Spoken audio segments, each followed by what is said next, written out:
Almost forgot the mic. Hello, y'all. Sorry I'm late. I was having some technical difficulties, but I think I'm good to go now. I believe, I hope, I pray.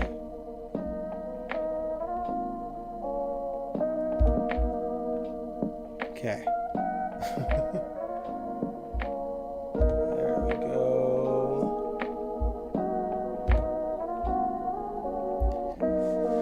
All right. I'm hoping I'm live. Let me know. I'm trying to do all this with like less stuff open now.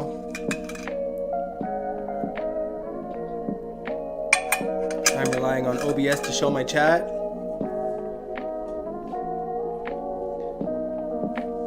Hello, Kaiwan. Hello, hello, hello, hello, hello, hello.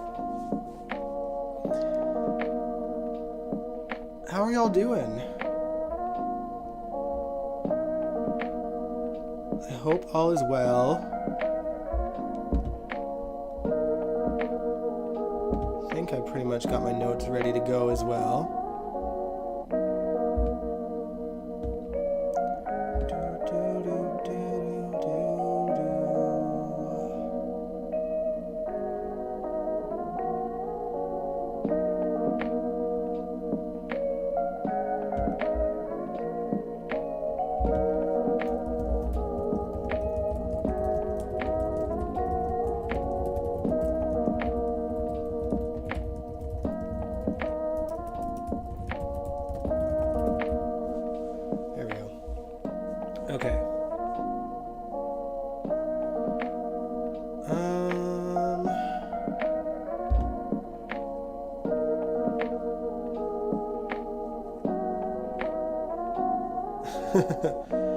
Hey, Chase in Brooklyn, but this week with them would have been alright. Yeah, it was alright. I kind of... I kind of start out with them and then kind of go for full circle with some of their side stories as well. Hey, Sandy. Okay, so far this is working out for me. Usually I have my live stream going in the background as well, but I'm counting on OBS chat today to show me all the things. There we go. But yeah, there's lots to discuss today, you guys. My notes, man, they're long today, so buckle up.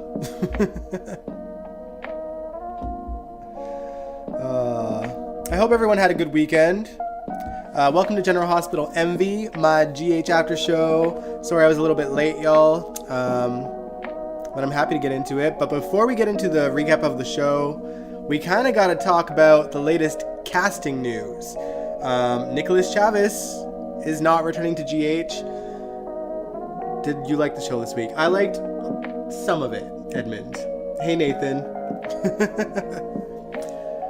It could have been better, but there was some good stuff and some bad stuff. It was I'd say it's an equal 50-50 split for me. And we'll talk about all of it. But yeah, the first thing I want to talk about is Nicholas Chavez. Same old. Yeah, that's right. You were telling me. But yeah, so Nicholas Chavez is not coming back to the show. Am I disappointed? Obviously I am. Am I surprised? Obviously not. Like, I think we've all kind of seen that this could have been coming for quite some time now. Yeah, you're right, Kaiwan. And that's pretty much what I said in my notes. I said Nicholas is an extremely talented individual, and I'm sure he really impressed Ryan Murphy while filming Monster, and I'd be willing to bet he ends up on American Horror Story, facing off with Evan Peters for title of True Dark Prince by next year. That's my prediction. Do I think that they will recast Spencer?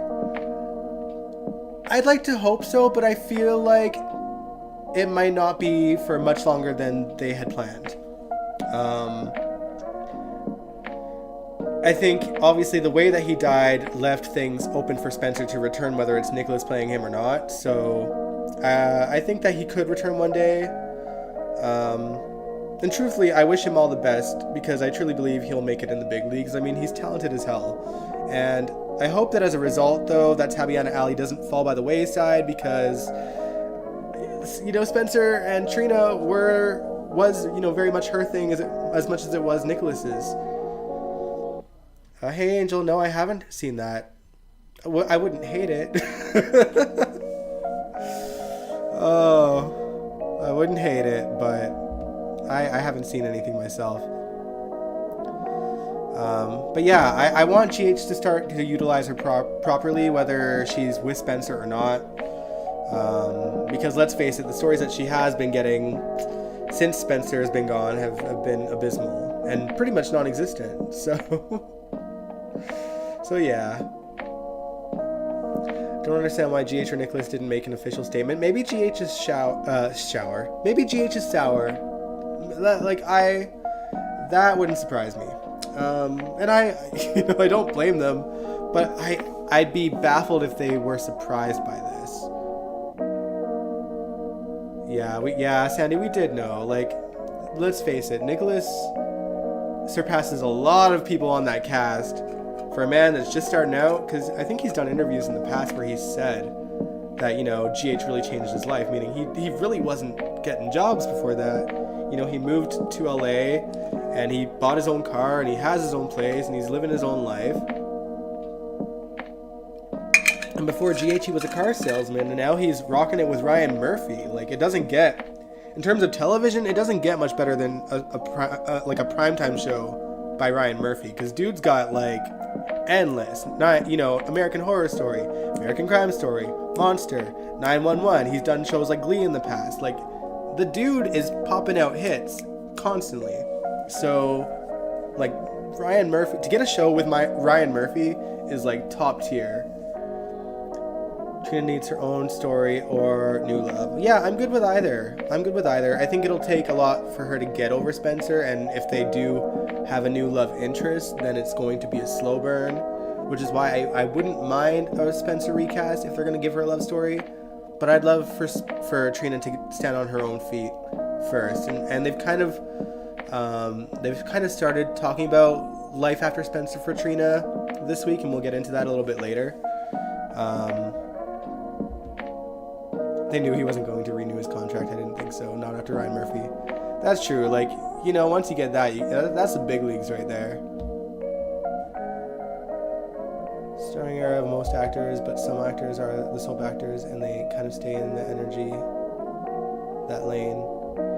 Yeah, I mean, some do, and it's not that soap actors aren't talented in their own right. There are many who are just as talented as Nicholas Chavez that just decide to stay in there because, let's face it, a soap, minus, you know, the abysmal budgets, is a pretty steady job. It's a job that you're going to do all year round. It's not for, you know, unless it gets canceled, it's not going anywhere for a very long time. You know, GH has been a show for 60 years. And a lot of those people that are on the show still to today have been on for at least 30 to 40 of them.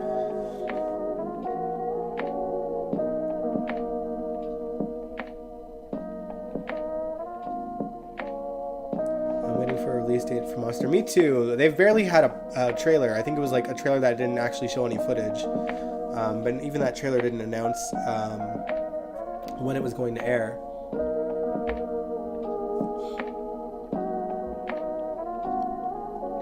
Alright. But yeah, obviously you guys are probably in the same boat as I am in terms of your reaction.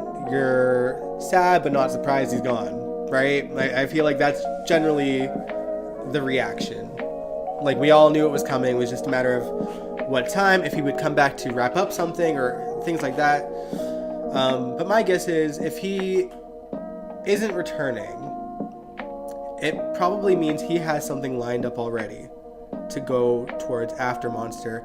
And also, he's going to have to do a lot of press for the show once it starts airing, so he would have needed more time off of GH anyway. So he might as well go. A soap is harder to do than prime time. You only get 1 or 2 takes about... Yeah. Yeah, it's true. Like...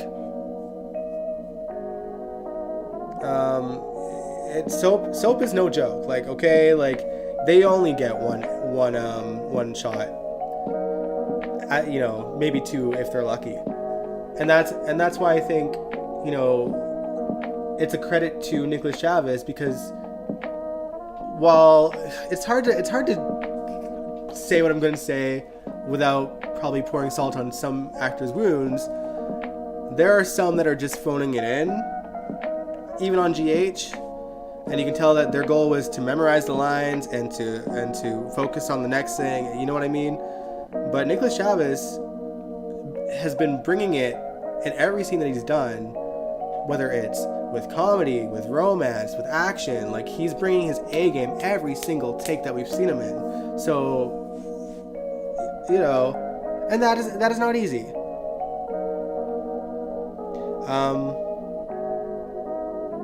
Waiting for new soap to come on. I am curious about what the new soap will be like, Rick. I might take a look at it myself. It's not, of course, it's not very often that we get to see a soap from episode 1. So that might be one I at least check out when it airs. Do we have an air date for that soap, Rick? The Knicks of the world need to support each other. Your name's Nicole. Well, now I know, Angel. I'm still gonna call you Angel though. Kaiwani said, even though I didn't like Spencer and Trina, which is fair, he was a good actor, Brando level kind of acting. Yeah. I think, say what you want about the character and the love interest, but I don't think anyone can dispute that he's a good actor. You know what I mean? Like, there are characters that I hate on the show that I'm like, you know what though, but their actors are amazing. So it's like, it is what it is. You can both things can be true. You can like the actor and hate the character. Ask Roger Howarth. But all right, but let's now get into the show itself. This week, a lot of it had to do with Brooklyn and Chase, obviously, and their bachelor and bachelorette parties. A little bit of lighthearted fun. Not that it didn't have its dramatic moments to spread onto the rest of the week, but there's something to be said about seeing the cast get together in a room and being a little bit silly. Sometimes it's a nice breather from the darkness and the chaos that shows like GH can bring. So I don't mind it, and we've seen a lot of the dark and chaoticness a lot lately. So what I figured for this live stream is that we'll dive into the silliness first, and then we'll get into the drama, because there was equally a lot of drama too. Oh, Angel, you said, I'm surprised the Nicholas character is coming back. Yes, Adam Huss is back on Monday, tomorrow. He was in the previews. But it's weird, because did Laura not say that Nicholas was being moved out of state? I swear she said that. Am I crazy?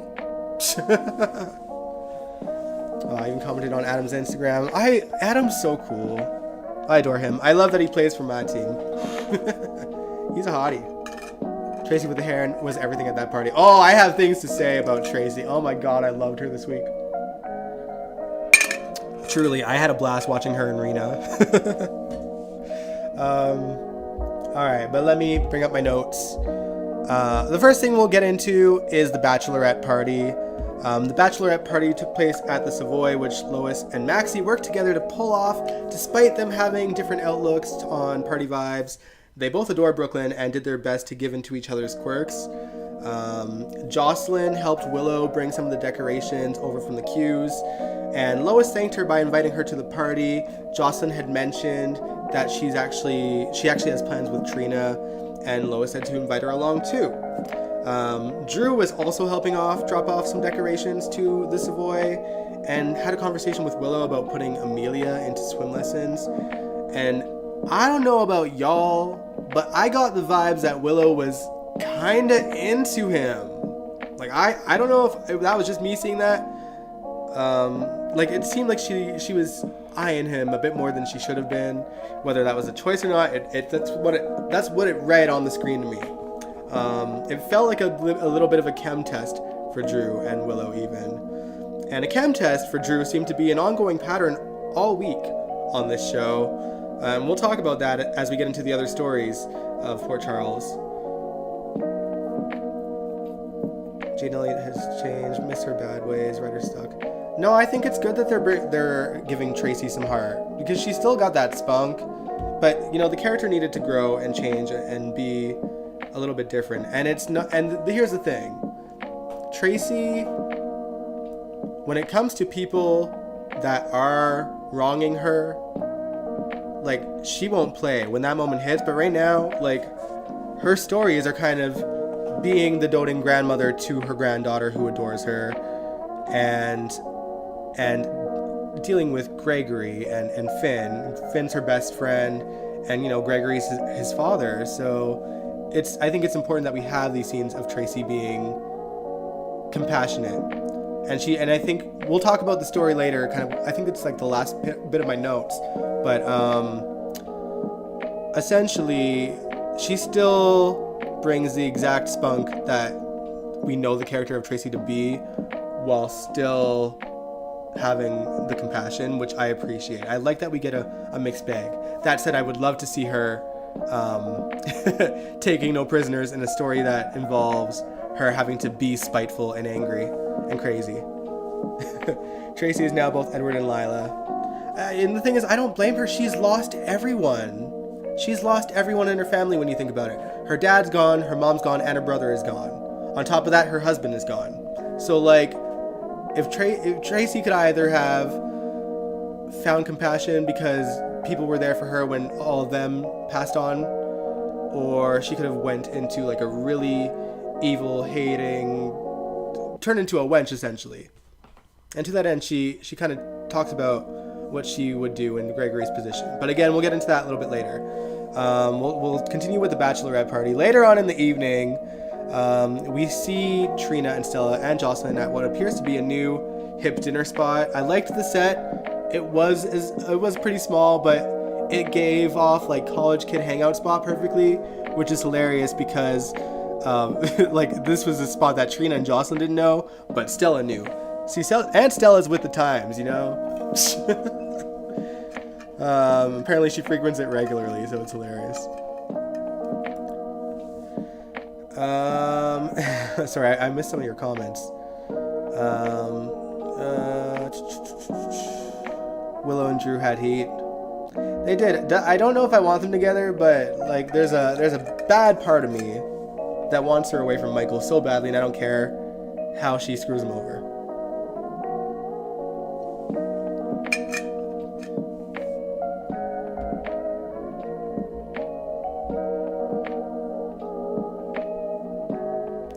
Yeah, it's a bit scary to think about Kaiwan. Yeah, Monica's gone. The actress's medical issues. Well, yeah, but like you gotta understand, while Leslie Charleston is not on the show, Monica is still on the show, living in the house. So by that account, like Monica's still there in the house and working at GH. We just don't see her because the actress, unfortunately, is going through some major medical problems. Again, we don't know what they are, but clearly she's not well. And even Steve Burton he said on his podcast, is one of his most recent ones, that like there will be a time where he works with her in the future. Not that it has happened yet, but he seems optimistic that they will get to share scenes. At least one scene. I don't see Willow lasting with Michael's family. She said it was safe with Chase. I don't disagree. I was a Chillo fan for sure, and I was bitter when she got with Michael. Told you they had heat months ago. Yeah, listen, but they're chem testing him with a few ladies, it seems. So we'll see what happens. But yeah, anyway, so Stella, she cut the dinner short, and Joss took Trina to the bachelorette party. She didn't pry with Trina. She just encouraged her to go and reassured her that if she wasn't feeling it, they'll leave, which is a good thing to do. And now we'll talk about the bachelorette party. So the party had a lot of fun shenanigans. They were playing party games, doing their touching speeches, all the heart-to-hearts, giving the nice gifts, all the feels. The only thing that was missing was a stripper. And, oh yeah, the DJ. Good thing Spinelli apparently is one? Like, what? I don't understand. But yeah, apparently Lois, queen of the music scene, forgot the DJ at the bachelorette party. And so Maxie came in with the rescue and hired Spinelli, who does this on the side, I guess, of whatever his actual profession is. And it's funny because even Bradford Anderson mentioned on the Daily Drama podcast that he and Steve do that he was thrown for a loop discovering that he was apparently a DJ. I guess you got to make your money where you can, Spinelli.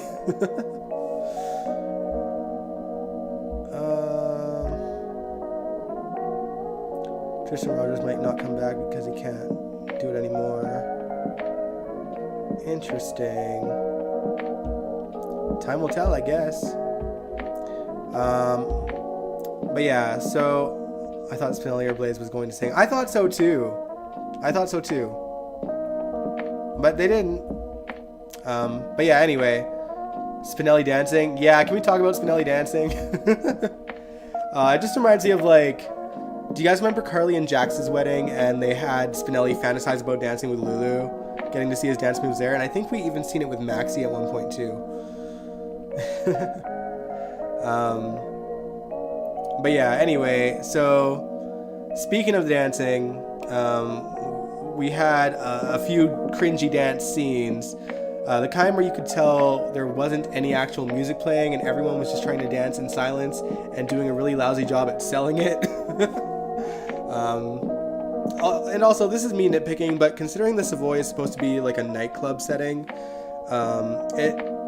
it felt like they made no effort to make the music have an effect to make it sound like it was playing in a loud, spacious room. Like, it should have been echoey and stuff. That bothered me because even with my basic editing tools that I have here, I can do that with music. Even with like the audio editing, like I have a free thing that I use to record my demos on, and if I wanted to, I could turn it into it making it sound like a live performance somewhere. So surely GH has at least that. Yeah, we haven't heard anything about John. I hope he's okay.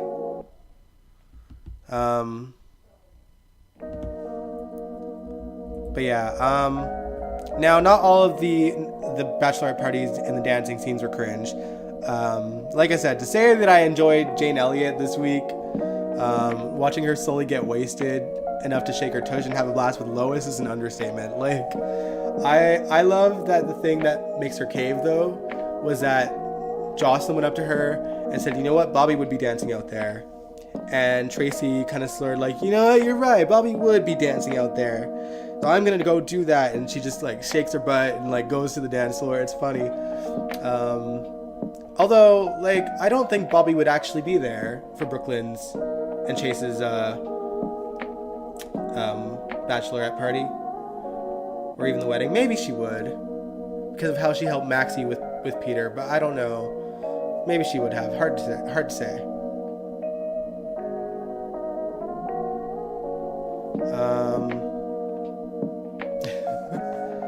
All right.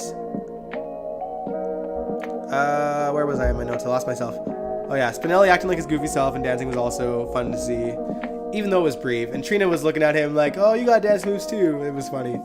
And Trina, she ended up having a good time with everyone in the room, taking selfies with Willow, dancing with anyone who wanted to dance with her. But interestingly enough, the person she spent the least time with there was Jocelyn, the girl that brought her to the bachelorette party in the first place. Jocelyn was a little bit too busy screaming at Christina for being blind to her father's dark side. I think it was likely alcohol-induced a little bit, but obviously Christina is sober, so she kind of had the upper hand of being a bit more reserved about it. Either way, it led to Jocelyn telling Christina that after Sonny beat Cyrus, the helpless, feeble old man that they keep trying to sell us. I've never met him, apparently. She told Christina that Sonny ordered Dex to kill Cyrus in the hospital room after Sonny already beat him to a pulp. And Christina was bewildered and just in shock that Jocelyn would tell such lies. And we'll get into the fallout of that. As soon as we get Chase's bachelor party out of the way, that'll be our next sort of topic of what happens to Christina and Jocelyn next. But for now, we'll get into the bachelor party. Chase's bachelor party took place at that axe-throwing dive bar thing that I don't think has a name yet. Unless I missed it, let me know in the comments if you did. Well, we knew Trina could sing. We seen her sing at the nurse's ball, Rick. A little bit. She was okay at the nurse's ball. But yeah, anyway, for the bachelor party, I will say that this party was even more drama-free than the bachelorette party. The only bit of drama that was there was that Dex was there, and none of the no-name cops wanted him to be, nor do they want him to be on the force. He's not yet. They're still waiting for the verdict. Apparently Dex did a good job, but if you saw the montage, you'd disagree. But I think he was supposed to look like he was doing a good job. Ay, GH. Oh, you love whenever Joss and Christina fight? Yeah, Joss needs to know the crap Jax and Jerry have done. Yeah, glass houses. But yeah, anyway, so it's obviously the cops don't want him to become a cop because he worked for Sonny, and it's going to take him more than a minute for them to accept him as their own if he does get in, which is wild considering we know Sonny has infiltrated the PCPD in the past. We've never seen who or what, but there's always been these kind of throwaway conversations of Sonny being like, my source of the PCPD says this, if they're trying to find out something about another criminal, things like that. It's been mentioned in the past. And of course there's Dante. Even though Dante has proven himself for many years now, he's still Sonny's son, and he just kind of takes himself out of that whole thing. But yeah, I guess some could argue that Anna was the source for a while. She was a pretty solid connection prior to the writer's swap of her personality. But speaking of which, Anna and even Jordan were at this bachelor party with his former singing partner Blaze making an appearance to surprise him as well, because she snuck away from the bachelorette party to do it. Which I actually appreciated, because I've always seen Anna and Jordan when it comes to the cops as one of the boys. So it made sense. And also Blaze is Chase's singing partner. It would be weird if she didn't show up there as his sisterly brother vibe, you know what I mean? Curtis was also there, which kind of had me confused. I don't remember Chase and Curtis really being all that close, so I was confused that he was there, honestly. But he and Jordan talked and kind of wished each other well, and then Drew went in to rescue her from the awkward exchange, and just spent the rest of the time enjoying each other's company at this party, which is why I'm like, okay, they're chem testing him with Jordan too, and we've seen a bit of that in the past as well. It's weird. And then also we've seen him kind of try to make another pass at Nina, and she turned him down due to the mood that she was in, which we'll get into a little bit later as well. But yeah. So honestly, I will take Jordan and Drew over Jordan and Brick. I don't want to see Jordan and Brick. Do you guys have a preference? If you were to choose between Drew and Nina, and Drew and Willow, and Drew and Jordan, who would you want to see? I'm curious. Because only the little devil on my shoulder wants Willow to wreck Michael's life and end up with Drew. But I wouldn't hate Jordan with Drew either. I think that they do have an easy chemistry with each other. All right, but let's move on a little bit. What are y'all saying? Didn't the PCPD give Dante hate for being Sonny's son? We found out way back when. I don't know. Maybe for a little bit, but to be fair, Dante also didn't know that he was Sonny's son when he first became a member of the PCPD, although he was undercover at that point. And he did take a shot to the chest, and there was a point in time where he hated Sonny for a while, and I think that also happened while he was working with the PCPD. So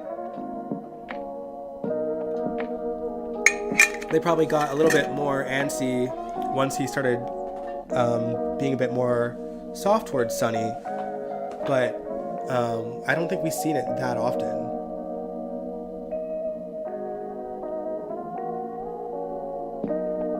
Curtis was there to annoy Jordan. Seemed that way. You know, having the typical ex conversation, like wishing each other well and smiling through it. They did a good job at not showing the awkwardness. I didn't catch the awkwardness until Drew and Jordan brought it up afterwards. Drew and Nina, she's the only one I want to punish. Oh, Lord. Drew disturbs me now. The last time he came on to Nina was slimy. Yeah, it's true. I'm glad Nina turned him down. Alright, but let's move on from the Bachelor and Bachelorette party. We'll move on from Chase and Brooke. Let's talk about the fallout of Christina and Jocelyn's drama. So, after the Bachelorette party, Christina went to Molly's to vent about what Jocelyn had told her, and obviously, Molly is aware that what Jocelyn told Christina happens to be true because she's the ADA, and Anna showed her Dex's statement and practically begged Molly to be the one to prosecute the previous week. But Molly's still a professional and just coddled Christina over it. Meanwhile, Jocelyn ran to Jason's place to tell him what she said to Christina and how bad she felt, but also to tell him about Dex and how he's joining the PCPD and how she's sure that Sonny's going to go after him and kill him because of it. And Jocelyn begged Jason to make sure that Sonny doesn't do it. Jason gave Jocelyn his word, and he actually goes to Sonny's the next day to talk about what Jocelyn told him and urged him to not go after Dex and to think about how Christina will be affected because of her rose-colored glasses against him. And all of it fell on deaf ears, of course, because Sonny's still spiraling slowly by not taking his meds unknowingly. Meanwhile, Molly told TJ about the whole ordeal, and all it did was stress poor TJ out and talk about how he doesn't trust Christina to take care of herself and the baby while she's carrying it, since she's going to bachelorette parties and getting into screaming matches about her father, Molly's uncle, which TJ keeps forgetting. He is related to her, TJ. That is, Molly is Sonny's brother's kid. Like, he's gonna be in your life even if Christina wasn't the surrogate. Like, it drives me bonkers. Like, I don't get how, like, TJ keeps forgetting that fact.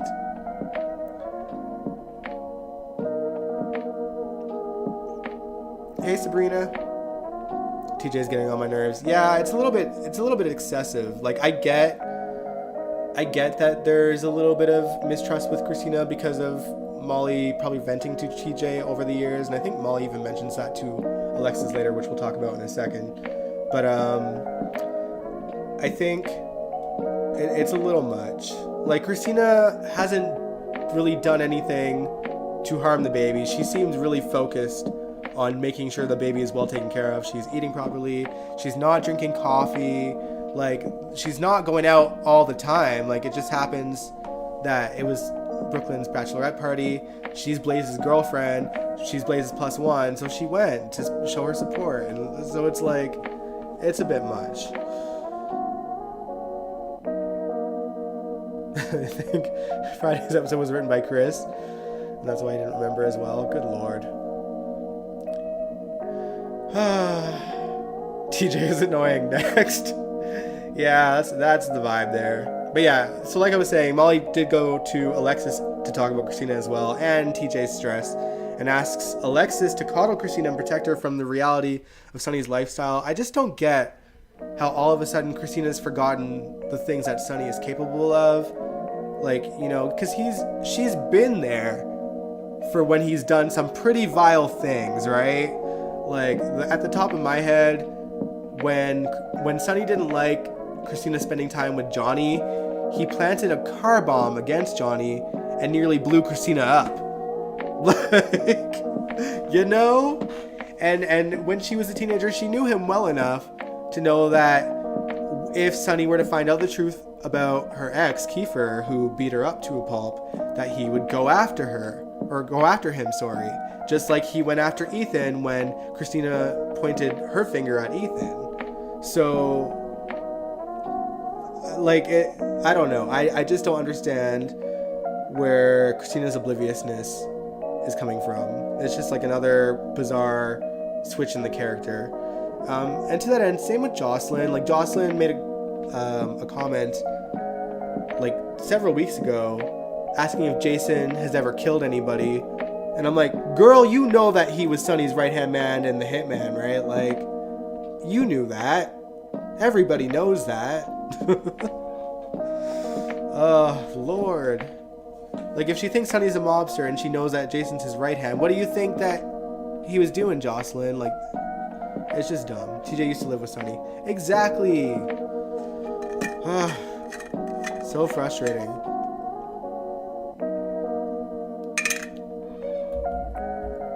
But yeah, let's talk a bit more about Sonny now. He's just not having a good week, y'all. It's kind of funny to watch, but also kind of annoying to watch.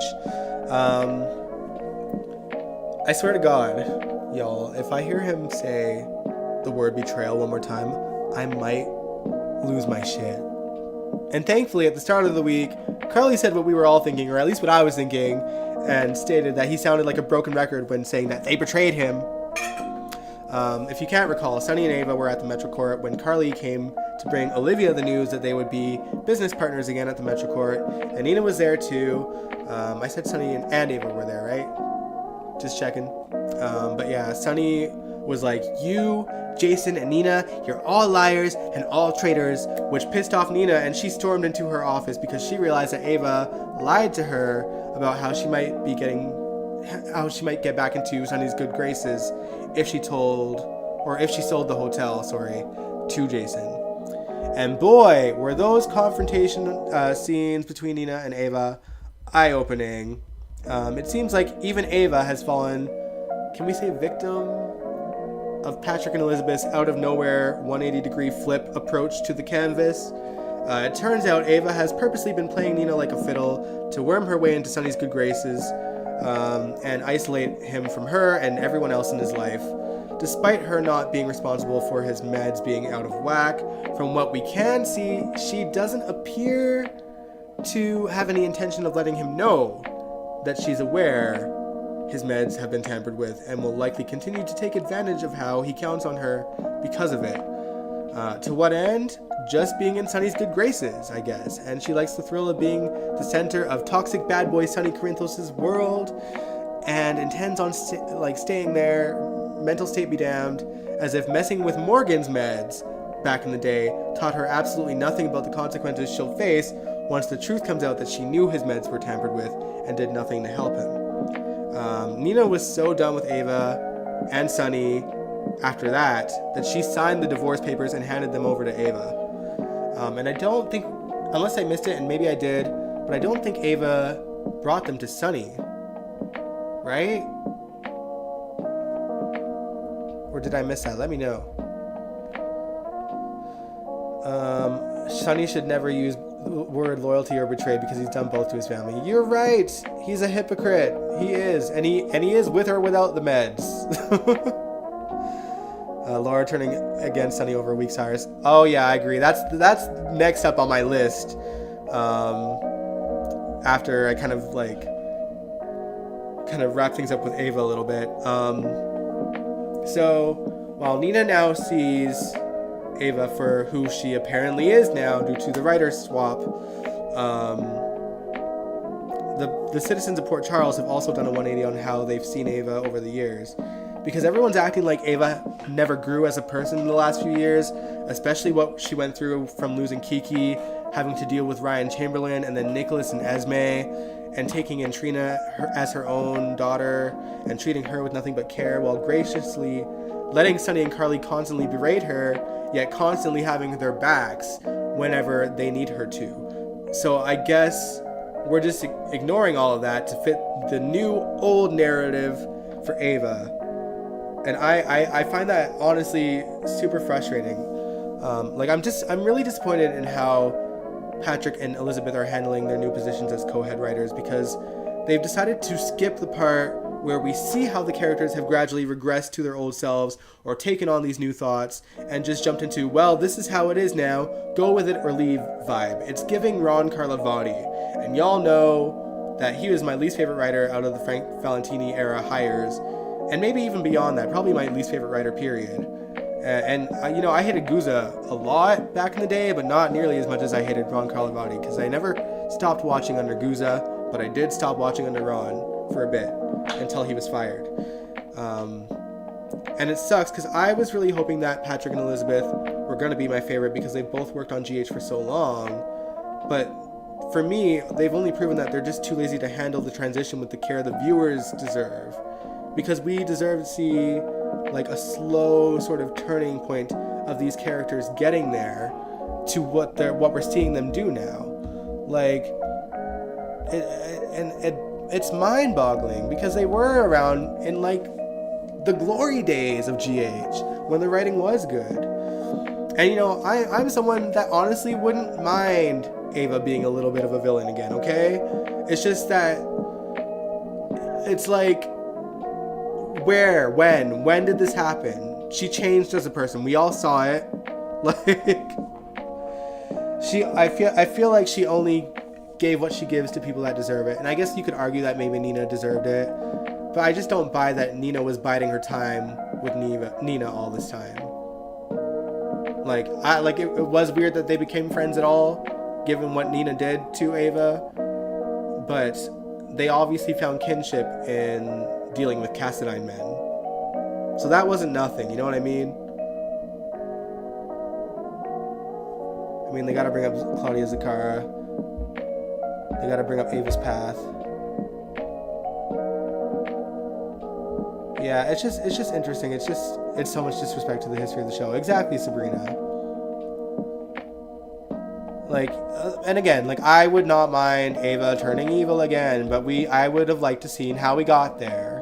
And not just, oh, by the way, I know you didn't see it, but this is how it is now. Like, that's frustrating. And also, and the same can be said about how everyone is suddenly seeing Sonny for the mobster that he is, and stopped worshipping him. Like, I would like to see that too. Because it has been a thing for too long, particularly with characters that shouldn't have really ever been giving him the time of day. Like the police commissioner and the mayor. But the fact that they're basing their sort of switch up over such mundane things like Sonny beating up and then trying to kill Cyrus, who they've now got everyone calling a feeble old man, as if he hasn't done significantly just as bad as stuff as Sonny did, if not worse, because he's also dealt in drugs, unlike Sonny. Like in all the years that they've known Sonny. Like, it doesn't make sense that this is the thing. You know what I mean? Because they all hated Cyrus too. And they didn't see him as a feeble old man. They didn't buy his changed man act that he's been trying to sell to all of Port Charles the last year or so, however long it's been going on.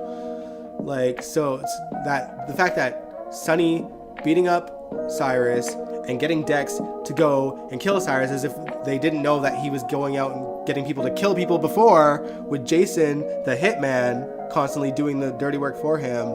It's bananas to me. It's truly bananas to me. It is ridiculous. Ugh.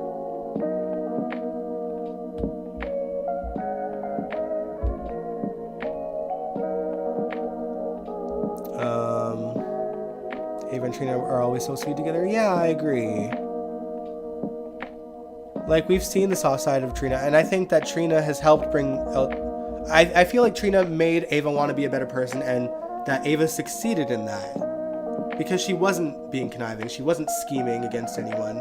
She was just doing her thing at the gallery, and yeah, she fell for really toxic men, which is a trait that, you know, some girls just have anyway, right? Like, can't fault her for that one. And they spoke to her bad side a little bit, but like, she kept it maintained within those relationships, you know what I mean? And the guys were equally as toxic as she gave too, you know? They brought that out of Ava. because they too themselves were toxic. But she only kept it there, is what I'm getting at. And she never let it hit anyone else. She never let it touch Avery. She never let it affect her relationships with Sonny and Carly. So it's just, it's crazy to me.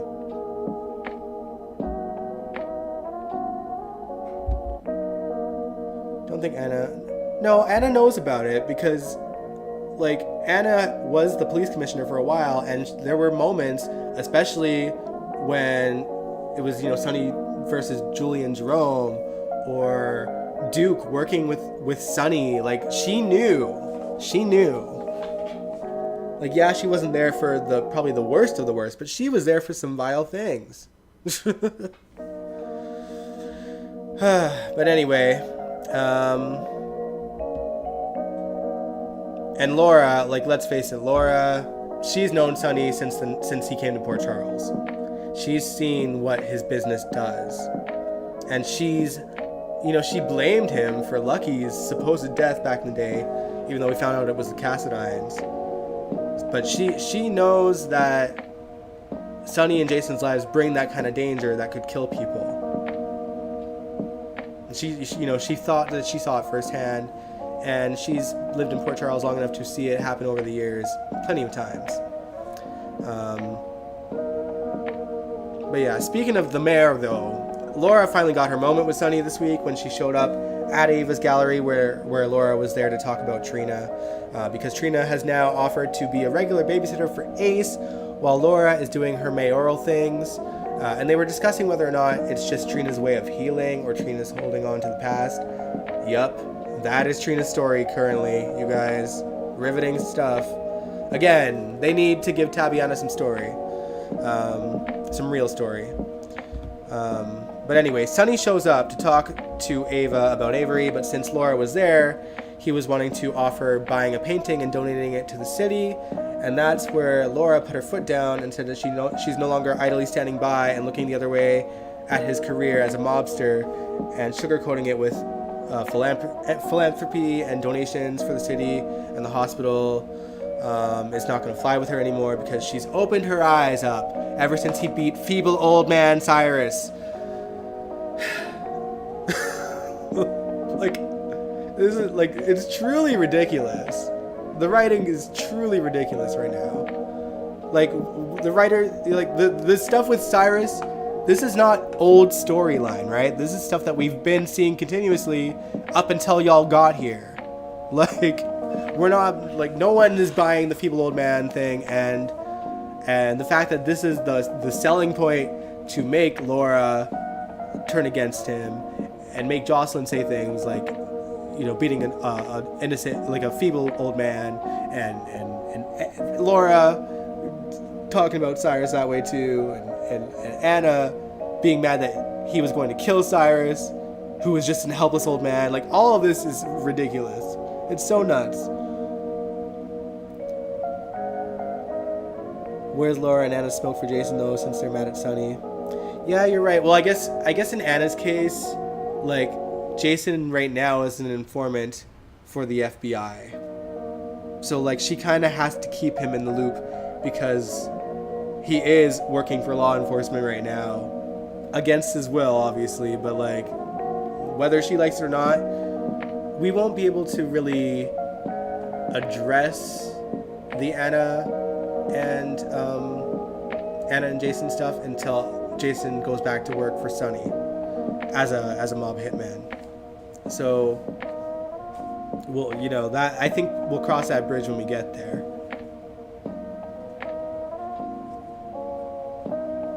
Sonny is not the worst. PC is going to need him again. Yeah, I'm not dismissing that he's definitely been the lesser of two evils when it comes to other mobsters, because other mobsters are doing things that he wouldn't. We know that Sonny doesn't bring drugs to Port Charles. We know that Sonny doesn't bring weapons to Port Charles until he started working with pikemen. So it's it's not really about that. It's the fact that they turn away when he is committing crimes. and like kind of worshiping the ground that he walks on for that, when realistically, as a mayor and as a police commissioner, they can't be doing that. They can't be biased against this man because he's been nice to them and he's been a friend in the past. Like at this point, their positions in law enforcement need to take precedent here, is all that I'm getting at. But the way that they kind of, like, they could have, in my opinion, they could have done a story with Laura, for instance, of getting in trouble with the people of Port Charles because Laura overlooked something vile that Sonny did that ended up hurting someone that the citizens of Port Charles care about. Things like that. Something like that should have happened to turn Laura against Sonny and been like, you know what, you're right. The people are right. I shouldn't be favoring Sonny. Like, it's just... It's one of those things where it should have been something beyond, like, Cyrus getting... Sonny going to kill Cyrus for goading him into it. Which, to be fair, Cyrus admitted to Laura not that long ago. Under these new writers, Sonny needs to go, Mom, is very old news. Yeah, like, I've always been of the belief for many, many years now that the GH does not need the mob to keep it interesting. There are plenty of different things and different aspects of criminals and storylines that they can go to where there's a bad guy and a good guy, and not have this weird sort of in-between guy that they're trying to, I don't know what they're trying to do, make him look bad, I guess, and make him maybe get away with the things that he's gotten away with all these years. But, now Anna and Laura are people that betrayed Sonny in Sonny's eyes, and they've coddled him over Laura, which is such a mess as well. But with that said, I also have to question where Laura and Anna's sudden switch of opinion on Sonny is going to go right now, because the things that have really opened their eyes to him, supposedly, like Cyrus getting beaten and Dex asking Dex to kill Cyrus, happened after Sonny's meds were tampered with, right? So he'll likely get off or released once that comes to light about his meds. And I mean, Laura is already willing to try and get charges against Heather dropped due to some supposed hip replacement that poisoned her body and affected her brain somehow. And also, do we know when she got that hip replacement? Was it in the 80s, the 90s? When did she get it? Which crimes were before and which ones were after? It's so bizarre. Because if they're going all, if they're insisting on going all in on Sonny right now, what's gonna happen once the meds thing comes to light? Because clearly he's making decisions that he wouldn't make if he was clear-headed. And he has a medical condition which requires him to be on certain medication, which he isn't really on right now. Like, it feels like we're going to watch Sonny get away with it anyway. And maybe potentially having Laura and Anna be like, oh, I'm sorry. Like, why are we going here? If that seems to be where the story would head. Because they're not talking about his past crimes. They're talking about the current ones he's made since his meds have been tampered with. Anyway, we gotta move on, y'all. We gotta move on.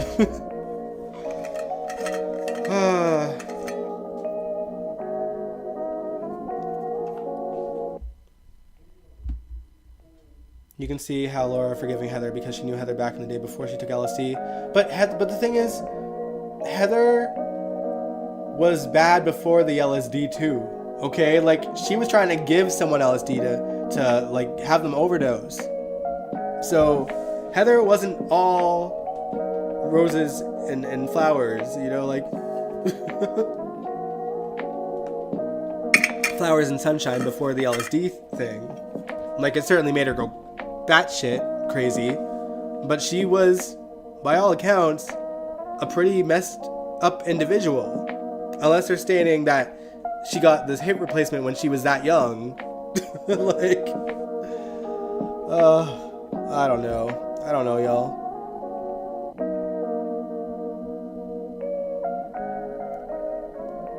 John Kate stays and Valentine Cassadine goes, and Anna and Kate would make them great fighting bad guys in Port Charles. Well, I mean, I think she's already kind of putting the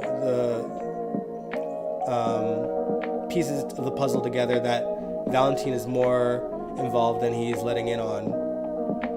So hopefully that gets found out. And I wouldn't mind Valentine. I mean, first of all, Valentine should have never been a morally gray character to begin with.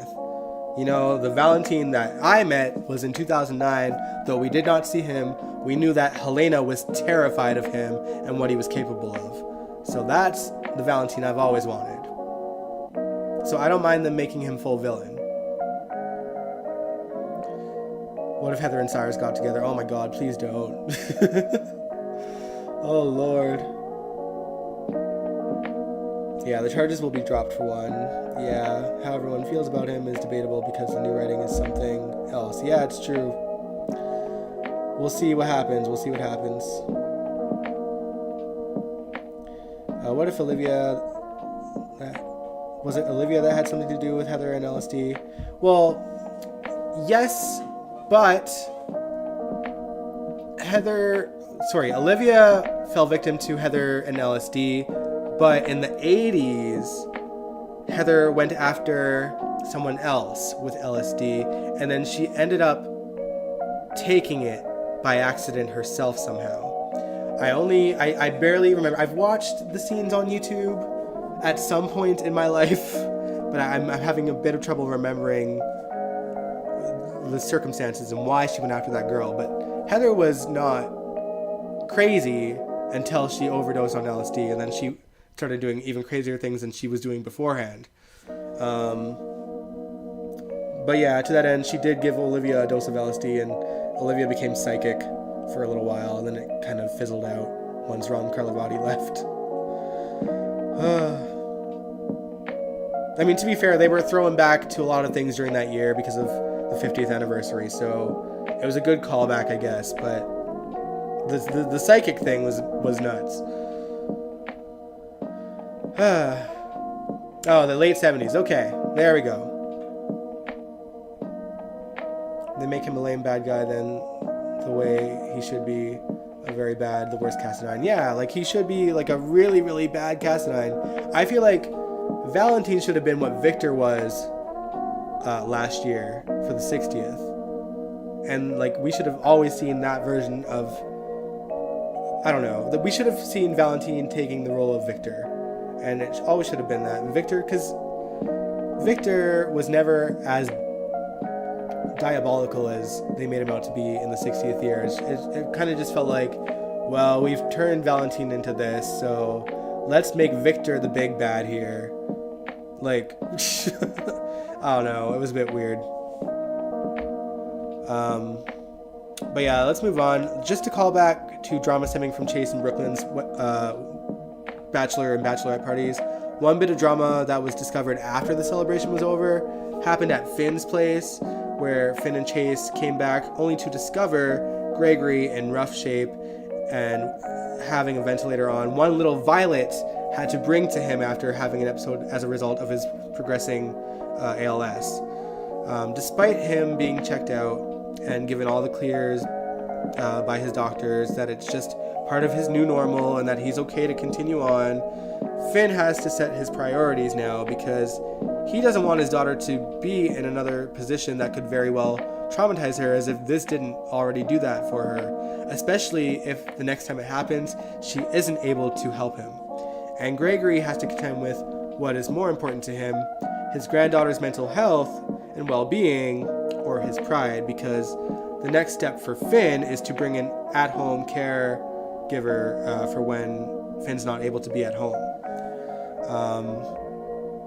And I gotta say, as much as I have talked about my disappointment with the new head writers overall, because it is a mess, don't get me wrong, but I will say that this is one story I think that they're actually handling pretty well and better than what the previous program was doing with the story, because it is bringing these very realistic and thoughtful conversations between characters, such as Tracy being the one to help Gregory see that while he has a right to his feelings and wanting his independence, Finn has just as much a right to have his home be a safe and stable place for his daughter. So she kind of says, well, you can either move yourself into a facility that can take care of him and have Violet visit him there, or abide by Finn's wishes so that he doesn't have to give up living with them. But it can't be you putting your foot down and still wanting to live at Finn's place, because that's not fair to make Finn choose between his grandfather and his daughter. And on top of that, also having Finn go to Alexis for advice while debating going to an AA meeting or dealing with his father first, and having Alexis remind him that he needs to take care of himself before taking care of his father. And she even uses the analogy of, what do you do when the plane is in turbulence and you need the oxygen masks? You put yours on first, and then you put the person next to you, you help them put it on afterwards. I like that. Having Finn and Alexis's friendship being showcased again, I feel has been a much needed addition to this story, because Finn's sobriety up until the new writers came in really wasn't touched on before Patrick and Elizabeth came in to tell the rest of the story. And if there was ever a good reason for him to fall off the wagon again, this would be it for sure. And for me, it's a given, what he's been through, that he would think about having a drink again and doing drugs again. And I feel like it's added a much needed layer to this story, something that's been missing, because this story has overall been pretty lackluster. It's felt substanceless, I feel. Like an excuse to give Michael Easton and Gregory Harrison potential Emmy materials, not for this year's Emmys, obviously, but perhaps the next. But now they're finally showcasing that the story can and should be so much more than dad dies under heartbreaking, unpreventable circumstances and everyone's sad about it. Because there are a lot of characters that are involved that have so much to play with within that story. Finn, his son, a doctor who's a recovering addict, dealing with a father that's dying, and a father to a very young daughter, Violet, who has only fairly recently finally got to a place of being in a stable environment after what she went through with Hayden and Finn back in the day. And potentially putting her in a traumatic situation that could affect her mental health at such a young age. And then you have Tracy, a woman who isn't known for her compassion, right? Dealing with a friend who is just as stubborn as she is, being dealt with a death sentence and having to find a balance between respecting his boundaries but staying true to form of who she is and who he knows her to be, and telling it like it is. A position that we've never really seen Tracy be in before. And then also having to contend with this man being her best friend's father. And then there's Chase having to balance what should be the happiest time of his life with being there for his dying father and finding a way to do both at the same time in order to honor his dad's wishes. They're now really playing up to all of these things, and I appreciate it, because it's really just been mostly about Finn and Gregory, and even with that, not about Finn's sobriety. Now they're playing all those things, and I really appreciate that.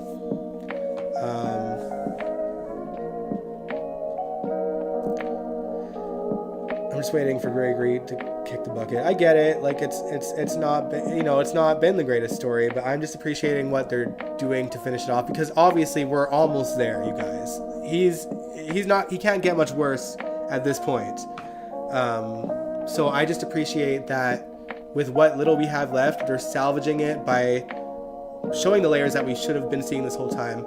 And even other characters like Elizabeth, we're seeing their point of views and how they're handling the situation.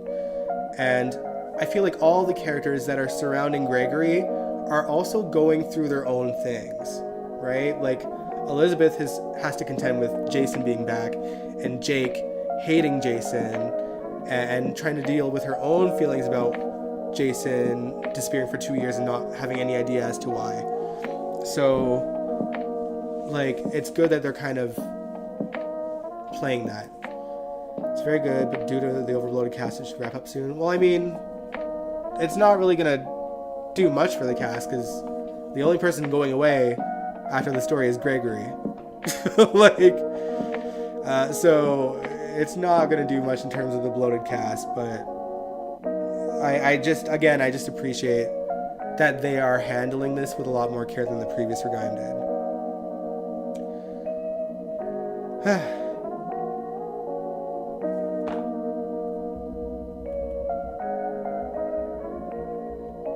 This is a very good story. Oh, sorry, I already read that. All right.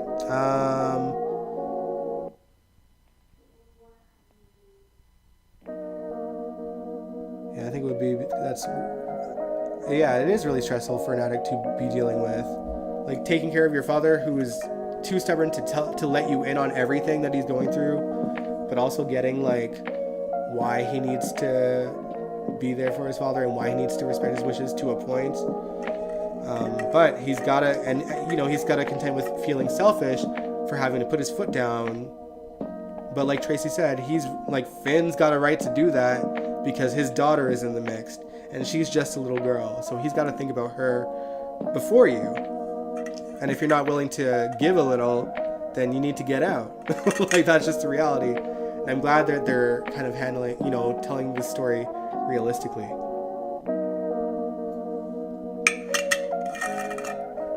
Where I feel like if Chris, the previous writers were still handling the story, I think Chris and Dan's story, we probably wouldn't see any of that. It would just be Finn being sad and Chase being sad and Brooklyn being sad and everyone being sad and just kind of coddling him instead of clapping back. Angel, we'll get into that next.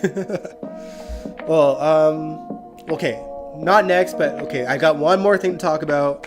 And then we'll just quickly touch on that because it's not really dramatic. But yeah, finally, the last bit of drama to talk about is Jason and Sam and Danny. Danny is determined to see his father. Sam is determined to keep Danny away from his father. And Jason is determined to find a compromise because he knows Danny is going to see him whether Sam wants him to or not. And he still does want a role in Danny's life and a chance to make up for being absent the last few years. Sam is afraid of the danger and also afraid of Jason to let him back into his life only to potentially disappear again, whether it's by faked death or mob dealings. She doesn't want to put Danny at risk to lose his father a second time, or I guess a third. Hard to say. Danny was quite young when Jason died the first time, so I don't know. I just wonder, how is it that Sam is the only one who hasn't been hit by Patrick and Elizabeth's 180 stick that reverts her character back to who they were back in the day, and instead was hit down with the double down stick on a story that never made sense to begin with for her from a previous Regaim? Because the Sam not wanting Jason in her kid's life because he's dangerous really only kind of happened after the floating rib blew up, and she thought that Jason and Danny might have been in there. So, I don't know, and it just felt like the quickest way for the previous Regaim to end J-Sam, because, to me, as much as you guys know I loved Jason and Sam. I was a big fan of them for sure. But for me, I could do without them at this point.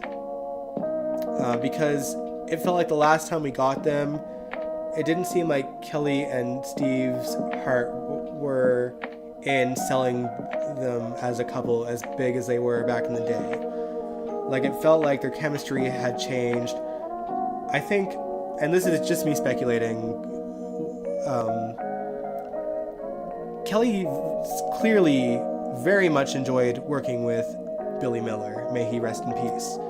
And I think that she felt a certain type of way that Billy was kind of pushed under the bus in favor of Steve Burton. And I think that she had never really gotten over that. And I think that she's I think that as much as she probably tried to kind of see it as that show business, I think it really showed in how they played their characters. The writing for Jason was crap too. I mean, yeah, I mean, they had their good moments in 2017 though, like, don't get me wrong, especially like when Sam was acknowledging that he was the real Jason and they first got back together. But then they kind of went into all like the Shiloh stuff and the cult, which I wouldn't have hated Jason being secondary in a story that Sam was heading if the story was told a little bit better.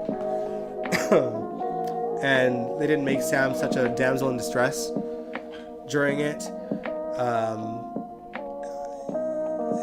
I don't know. It just felt like they were growing apart and the writing was that way. And I think, like, for all, and this is again me speculating, like, maybe the writers did that because of the maybe backstage stuff that we weren't privy to with Kelly and Steve. But it's the vibe that I had always gotten back then. And, like, to a point I get it. Like, she really loved working with Billy Miller, and they clearly were like besties, if not secretly dating or whatever back then. And she clearly wanted to stay with Drew and to make that work because of how much she liked working with him. And she felt like she probably felt like she was forced to go back to Steve because Steve is Jason, whether she likes it or not. And Steve wanted his job back, and they had to figure out a way to bring him back, but explain the Jason that's currently on screen.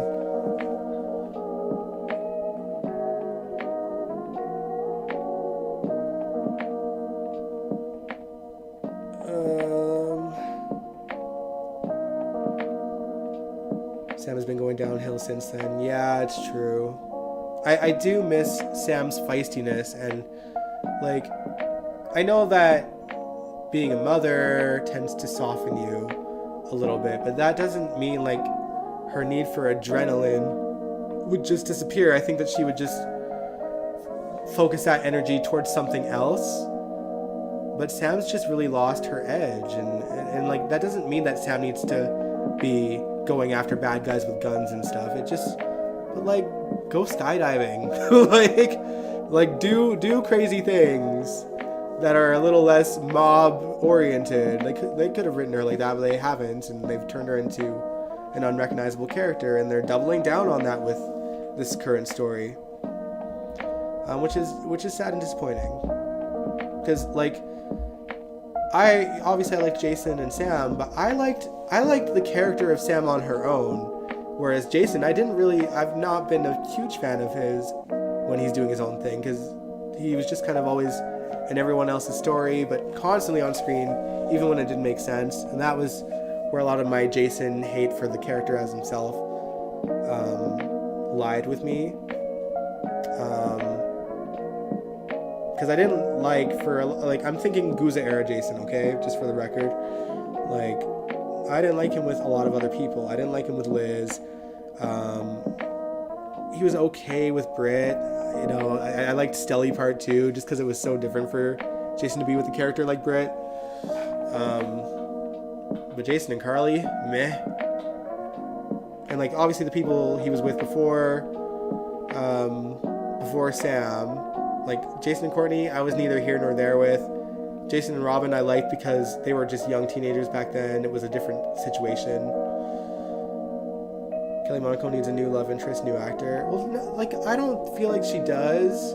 They just need to give her some personality back, because, like, Dante, like, as much as he's like, you know, he's a cop, he's clearly a bit of an adrenaline junkie himself, because he's put himself at risk in other situations too, where he shouldn't have.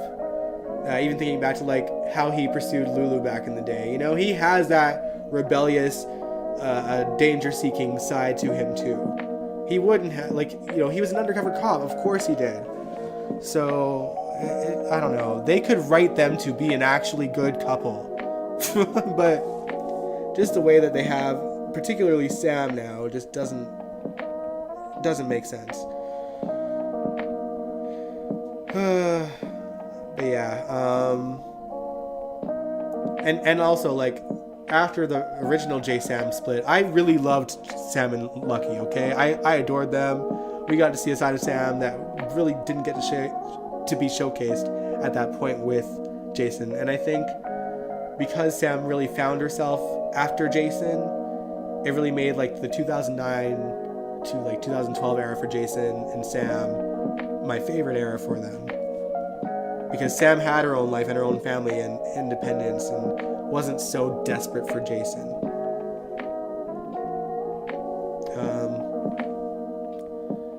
Angel, you said you've liked every pairing Sam has been in but Dante. They share siblings and she has been with his dad and uncle. It's weird. I love Lou Sam. Like, I get that point, but like at this point, it's kind of like... I don't know. It kind of is like, it's hard to not be related to someone in some way now. And they're not related by blood. Yes, they share siblings, but like, so do her and Carly. Like, it's messy, but like, if they were written properly,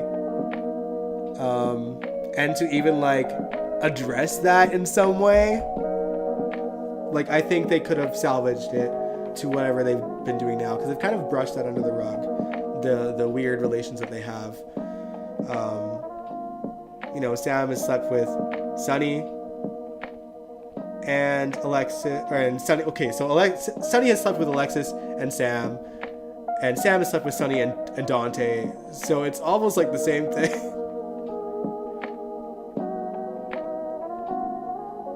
See, that's where you and I differ. I don't love Jason by himself. That's where I think that's where we kind of like sort of spread off a little bit, you and I, Angel. But I think we've always had that conversation that I've never liked Jason by himself, and that I was always just like strictly a J-Sam fan.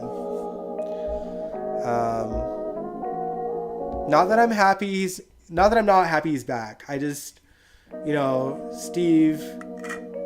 I like Steve as an actor, and the circumstances as to why he left were unfortunate. It was just rules that were out of GH's hands. And as soon as it was lifted and as soon as he was available to do the job, they brought him back. So he's where he belongs, I feel. And he was just doing what he had to do during that time to make a paycheck. You know, a job that he really didn't want to leave in the first place. So I'm glad he has it back. But that doesn't mean that I enjoy his character on his own. And of course, Kelly Tebow is gone and Britt is gone, so they can't go back to that. And they've kind of addressed that Jason and Carly are going to just remain friends, so they're not going back to that. So like, what are they doing next? All they got right now is this FBI story, and we don't know how long it's gonna go. He's back because child support. Oh man.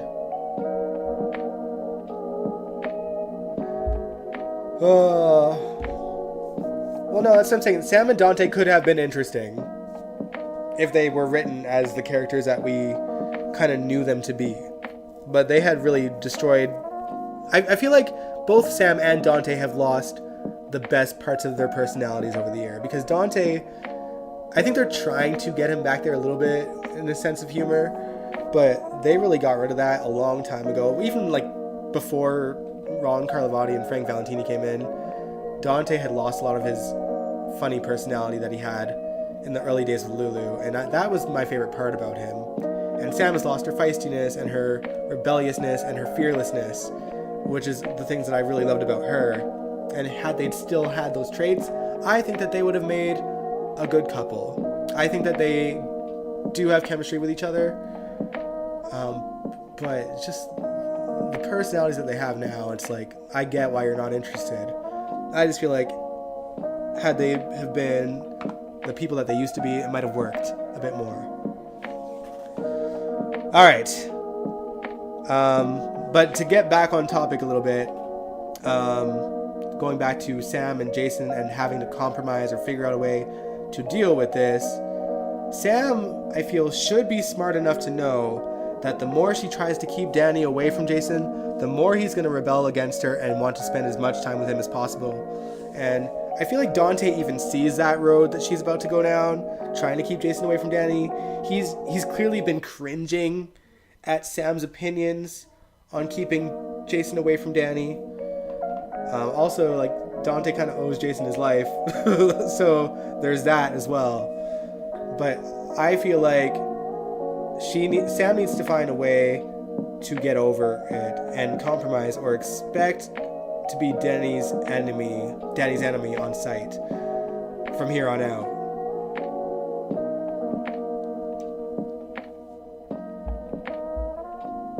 Sam and Dante are together with no angst, no drama, no nothing, then the show won't even wake up Lulu for that to happen. Yeah, that's the wild thing. Like they could make Sam and Dante an interesting couple, but they're giving them nothing. They're just the happy couple that's happy.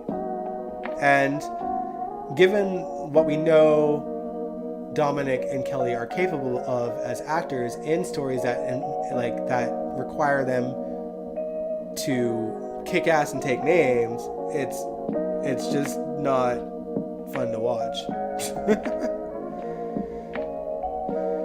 Yeah, she gotta let Danny see Jason. Yeah, in 2 years Danny will be an adult in soap time. If he want to see his father, then he will see his father. That's exactly right. Like, so if she's going to try to keep Danny away from him indefinitely, at least while he's a child, she's gonna end up with a son that hates her. And he might even do more risky things to be around Jason. Like, I feel like in terms of where Jason is at right now, like, he's obviously not working for Sonny. He's not in the mob aspect, but he is in a position where he's working with the FBI to take someone down. So, like, in other words, Jason is kind of like Dante right now, in the sense that he works with law enforcement to take down a bad guy. And yes, he could be in danger because it involves him to potentially put himself in danger with bad guys, just like it does Dante. Like, it's so weird. And I know, like, obviously Sam doesn't know the full story with Jason, but she knows the basics of what's going on. So it's like, I think they're trying to sell that she just fears him disappearing again, but it's not coming across that way very well. Okay. Yeah, but yeah, bottom line, they need to fix that and compromise so that Sam doesn't end up being hated by Danny, because it's writing her in a poor light as well, and it's not fun to watch as a Sam fan. Now, other than that, I forget who brought it up, and I'm sorry, but Sasha is now a chef for the Quartermaines. Like, I don't know. I guess it's fine. And yeah, like, whoever mentioned that, you mentioned, she's working to be in the house living with her ex, which is interesting, because if they're gonna go down the Willow and Drew route, there's Sasha right there, and then there's gonna be like maybe a thing with Sasha, Cody, and Michael. I don't want to see that either, because Sasha really thrived away from Michael, relationship-wise. But yeah, I guess Sasha used to be a cook in a restaurant, and she liked to cook with her grandmother back in the day. These are aspects of her story that we've never heard before. And we've seen Sasha, like, be a good cook and save their sort of dinner that one time for Dante and Sam. But anyway,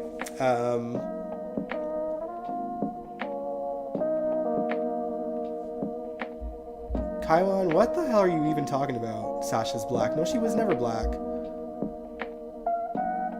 Anyway, hi to Havlin. I'm sorry that we're almost wrapped up. But sorry, that threw me. That was a weird comment, Kaiwan. Like, what are you even talking about? But anyway, Sasha becoming a chef, it's like, I don't think the writers knew what to do with her. I think that they wanted to give her a new, fresh revamp, and then they were like, and they did it, and then they were like, wait, but what do we do with her then? Like, I feel like they just like flung her out of Deception because they really wanted to change things up for her, and then they just couldn't think of anything, and now it's too late. Okay, but why are you bringing racism up at all? Like, what? Like that, you're not making any sense. Like, Sasha's not black, so why is this a conversation right now? Like, Sasha's been kind of at the queues all the time, and she's like a good friend with the Quartermain family at this point, especially with Cody living there. And I guess it gives Cody and Sasha an excuse to sort of live under the same roof, more or less, even though he kind of lives in that farmhouse thing. I swear those horses have a nicer house than we do. But anyway, I don't know. This story is a bit dumb. It just felt like, you know, we've always seen cooks at the queues, okay? I mean, even though we've not physically seen the cooks at the queues, we know that there's been cooks at the queues, and we know that since they fired cook number 3, or I think cook number 3 walked off the job or something like that. Olivia's been cooking the meals, and she's fallen by the wayside a bit, and now everyone's kind of suffering with leftovers all the time. It just seems like a stupid way to figure out to give Sasha something to do. I would have rather seen her work at the Metro Court. You wanted to be Drew Garrett's Michael's girlfriend so bad as a teen. I want to be Drew Garrett's Michael's boyfriend now. Also, or just Drew Garrett's boyfriend. I know he's not gay, but a guy can dream. That dude is handsome as hell.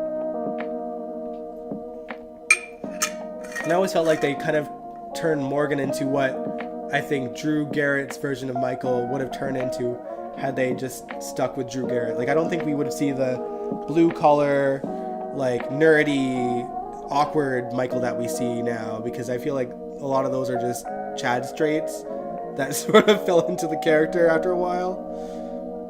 Because I don't think Chad could have pulled off what Drew Garrett's Michael stories were back then. Truly. And I know that supposedly Chad was the Michael that they wanted before Drew, but he wasn't available. But I'm grateful that we got Drew first, because we got some great stories under Michael with Drew at the helm of the character. I think Sasha would have been great at Crimson. Yeah, but what would that entail, though? Like, would she be, like, a fashion person? What I thought they were going to do with Sasha was... Well, Sasha didn't really want to be the face of Deception anymore, right? She didn't want to look pretty in pictures and stuff. And so when I thought that they put her to kind of salvage the Lucy situation at Home and Heart a couple weeks ago... Good night, Sandy. I figured... Like, they'll just have her be the person that sells the products while Blaze remains the face, because that was kind of in Blaze's contract. She doesn't want to push products on shows like this. So, like, why all of a sudden are they making her the cook at the queues? Like, you had the story right there to give her a job that she doesn't mind doing, and she didn't even have to show up in makeup to make it work. She showed up in overalls and probably smelling like a barn and did it. Like, she wouldn't... I just don't understand.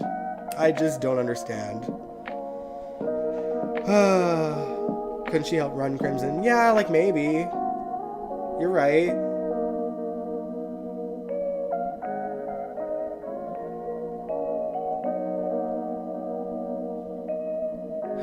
Where's Sasha's money?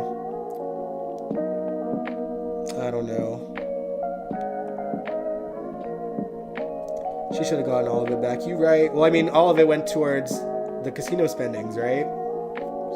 Gladys blew through all of Sasha's money with no way of getting it back.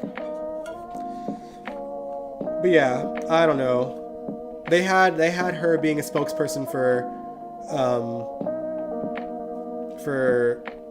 deception right there in the palm of their hands, and they threw it away for being the Quartermain cook. And like, also that story happened under Patrick and Elizabeth, so like, what happened? I just don't get it. That was the perfect way to make her still have a job and not be the face. That's what she wanted. And it was a job that she was good at. Honestly, with the whole Pikeman stuff, I can see Danny getting kidnapped where Jason and Sam spring into action to save him. Oh, I can see Danny getting kidnapped by Pikeman for sure. But the way that the writers are going with Sam, I don't see her springing to action to save him. I see Sam being angry and sad at home and yelling at Jason and staying home and saying, go find our son and blah, blah, blah, and counting on him, and probably sending Dante out there to help track him down as well. And just putting her hands in her laps and waiting, because they don't want Sam to be a woman of action anymore. She's no longer the adrenaline junkie. She's mad that Jason is still that. I don't know. Although I would really love for Sam to spring into action alongside Jason and Dante. Have the three of them help save Danny, because, you know, Dante's invested in Danny now too, as being his stand-in father these last few years. So, and essentially becoming a stepfather to him. Unofficially. But yeah. Well, we'll see where things go with Danny and Jason and Sam. I think you're right that Danny will end up in danger with the Pikeman stuff. But I just don't... I'm not hopeful that they'll write Sam any different from what they've been writing her as currently, which I'm frustrated about. But yeah, that's all I kind of have on my notes. So I think, and I've, you know, this has been a longer stream than most of mine have been lately. So I will end it here. We'll be on again this Wednesday. Wednesday is what? Wednesday is May 1st. So maybe I'll try to find something to react to. Although with this new setup that I have, I don't know how I'm going to do it. I might have to practice first. If I can do it, we'll maybe try to react to something classic, and I don't know what yet. Maybe after the stream is over, go into the comments and let me know. Like, not in the chat, but in the comments so I can see it. What you guys might want to react to. And again, make it like pre-Frank Valentini era. Make it Guza era, if you can. Or like Guza or before that. Like 60s to 2007, 8. Or reacting to anything. Like I said, I'm gonna try. If I can get it done with the setup, I'll sort of like spend the next few days trying to figure it out on my own, not live streaming, but organizing things on this now that I have my phone being the camera. We'll figure it out. At worst case scenario, I'll go back to the old setup so that we can do it more easily. But we'll see. We're gonna try to react to something, because I did say we're gonna start to react to things again in May. And if I can pull it off this Wednesday, then we'll react to something. But let me know in the comments, not the chat, but in the comments, what you might want to react to, as long as you keep it Guza era or before. No Frank era stuff. All right, but we'll end it here. Thanks so much for tuning into the live stream. If you liked this video, give it a big old thumbs up. Subscribe if you want to, and I will catch you guys this Wednesday. If we're not going to react, we're still hanging out Wednesday anyway, okay? I'll let you know if I figure it out. Have a good night. Enjoy the rest of your week. Let's hope for a better week for GH. Good Lord. Good night, guys. Mwah.